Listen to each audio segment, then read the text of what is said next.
최근 우리집 해야해 등의 2PM, 딱 좋아 하지하지마 등의 갓세븐, 매니악, 케이스 143의 스트레이키즈까지 기원한 명실상부 한국의 대표 아이돌 기획사인 JYP에서 기획한 최초의 밴드그룹 데이식스, 그들의 이야기를 파헤쳐봅시다. 2015년 9월 7일에 데뷔한 JYP 엔터테인먼트 소속 4인조 밴드인 데이식스. JYP에서 밴드로 데뷔한 최초의 아티스트인데요. 리더이자 보컬, 기타를 맡은 성진, 보컬, 랩, 베이스를 맡은 영케이, 보컬, 키보드, 신디사이저를 맡은 원필, 보컬, 드럼을 맡은 도훈, 총 4명으로 구성되어 있는 그룹입니다. 멤버 전원이 악기와 보컬을 맡았으며 보컬 비중이 악기 비중과 비슷한 올 보컬 밴드 포맷의 그룹. 2015년부터 23년까지 수많은 명곡을 쓴 데이식스. 그들의 데뷔는 결코 순탄치 않았는데요. 그들의 연습생 시절부터 현재까지를 알아볼까요? 2012년 구성된 JYP 밴드팀에서 시작된 데이식스. 2012년 3월 멤버 성진이 2년 동안 춤 연습을 해도 늘지 않자 JYP에서는 그를 중심으로 밴드팀을 기획하게 됩니다. 당시 멤버 영케이와 원필은 댄스팀 소속이었지만 2015년 5월 이후 두 멤버도 밴드팀으로 합류하게 되며 5인조 어쿠스틱 밴드 5라이브가 탄생하게 된 것입니다. 연습생 신분임에도 불구하고 밴드팀이라는 특성상 팀 전용 합주실을 얻을 수 있었던 5라이브.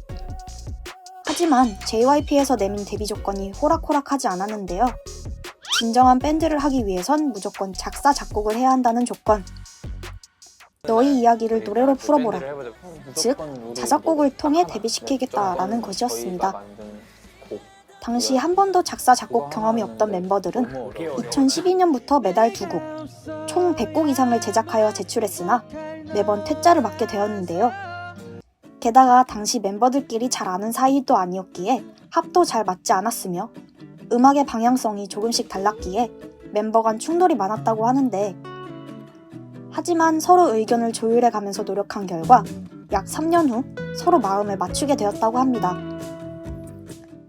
이들은 2013년 9월 YG 보이그룹 서바이벌 프로그램인 Win Who is the Next에서 JYP 밴드팀으로 처음 출연하여 이름을 알리게 됩니다.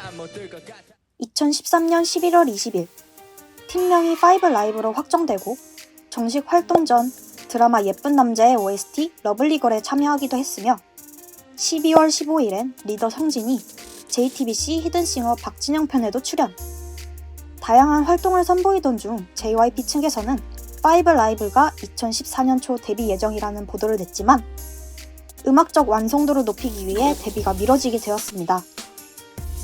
데뷔를 위한 기약 없는 기다림이 계속되며 연습생 쇼케이스에 출연하는 것을 제외하고는 당시 근황이 전혀 알려지지 않았는데요.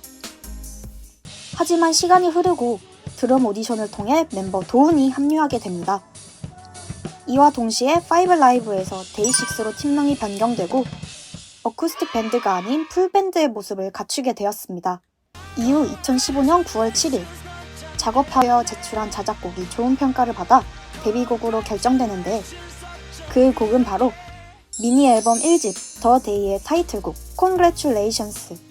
무대 경험을 쌓으면서 천천히 자신들의 음악을 알리고 싶었던 데이식스. 정식 데뷔 전 그들의 첫 공연은 바로 2015년 7월 31일 홍대 FF클럽에서 열린 라이브 클럽 데이. 일반 대중들 앞에서 공연을 한 건 이날이 처음이었다고 하는데요. 당시 홍보를 위해 멤버들이 직접 길거리를 돌아다니며 공연을 보러 와달라는 자필 메시지가 적힌 막대 사탕을 행인들에게 나눠줬다고 합니다. 이후에도 2015년 8월 8일 부산 락 페스티벌, 9월 5일 썸데이 페스티벌 등 데이식스로서의 무대 경험을 차근차근 쌓아나갔습니다. 이후 드디어 결정된 데뷔일, 2015년 9월 6일 쇼케이스가 열린 뒤 9월 7일 데이식스는 정식으로 데뷔하게 됩니다. 데뷔 후 2017년 에브리 데이식스 프로젝트가 시작. 이는 매달 컴백을 하는 1년 12컴백 시리즈로 매달 자작곡 2곡을 제작한 뒤 콘서트를 통해 발매 전 곡을 성공개하는 프로젝트인데요. 두 번째 미니 앨범 데이드림 이후 다음 앨범을 위해 제작했던 아외, 예뻤어 등의 곡들이 수록곡으로만 남기엔 아쉬웠기에 해당 곡들을 최대한 살리는 방향으로 가자는 제안에서 시작되었습니다. 프로젝트의 2월 곡이었던 예뻤어는 원필과 영케이, 작곡가가 새벽에 작업실에서 작업을 하던 중 작곡가가 기타를 치며 참 예뻤어 라며 지나가듯 말한 부분에서 원필이 예뻤어란 단어를 캐치 후 휴대폰으로 급하게 녹음하여 만들어진 곡. 2020년 1월 13일 음원 공개 후 1073일 만에 한 커뮤니티에서 데이식스의 예뻤어가 역주행했으면 하는 곡으로 추천받으며 주목받게 됩니다. 멜론 차트 52위, 지니 차트 11위, 벅스뮤직 7위 랭크로 당시 전날까지만 해도 멜론 512위에 랭크되어 있던 곡이기에 차트 진입만으로도 의미가 컸습니다. 또 다른 역주행곡이 한 곡 더 있는데요.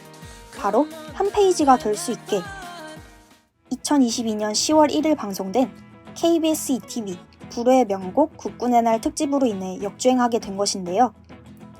당시 복무 중이었던 영케이와 원필, 도훈이 군복을 입고 라이브 무대를 진행했고 해당 무대 관련 릴스 영상이 SNS를 통해 화제를 모으게 된 것. 이로 인해 주요 음원 차트 순위도 700위권대에서 100위권대로 진입하였습니다. 이렇게 연습생 시절부터 노력했던 성과가 빛을 발하며 믿고 듣는 데이식스라는 말이 만들어지기까지 하는데요. 데이식스의 팬들이 계속 생겨나며 데이식스는 뚫고 지나가요, You Make Me 등 수많은 명곡을 남기고 하나 둘 군대에 입대하기 시작합니다. 현재 성진은 2022년 9월에 만기 전역했으며 카투사 복무 중인 영케이는 23년 4월 11일 전역 예정, 육군 군악대로 복무 중인 도우는 23년 7월 16일에 전역 예정, 해군으로 복무 중인 원필은 23년 11월 27일 전역 예정이라고 하는데요. 완전체인 데이식스는 2023년 12월 말에 볼 수 있을 것으로 예상됩니다. 이미 전역한 성진은 2022년 12월 첫 개인 유튜브 채널 박성찐이야를 개설하고 매주 월요일마다 새 콘텐츠를 공개하며 팬들과 소통하고 있습니다. 채널명과 로고도 직접 제작, 콘텐츠 아이디어와 채널 방향성도 적극 제시하는 등 자신의 유튜브 채널에 대한 애정을 드러내는 중입니다. 영케이는 그룹 하이키의 곡 건물 사이에 피어난 장미의 작사를 맡아 함께 협업을 진행했는데요. 눈에 띄는 가사로 현재 화제가 되고 있어 영케이의 작사 능력을 다시 한번 입증하게 되었습니다. 이와 같이 멤버들의 개인 활동도 눈에 띄지만 특히 완전체 활동이 더욱 기대되는 이유는 멤버 4인 전원인 JYP와 재계약을 체결했기 때문인데요. 데이식스가 또 어떤 멋진 곡을 선보일지 기대가 되네요. 연습생부터 지금까지 쉬지 않고 노력해온 데이식스. 복무 중에도 열심히 작업 활동을 보여주는 만큼 공백기가 끝난 이후의 활동도 정말 기대가 되는데요. 긴 군백기가 끝나고 멋지게 돌아올 데이식스의 완전체 활동을 저희 달고나에서도 응원하겠습니다.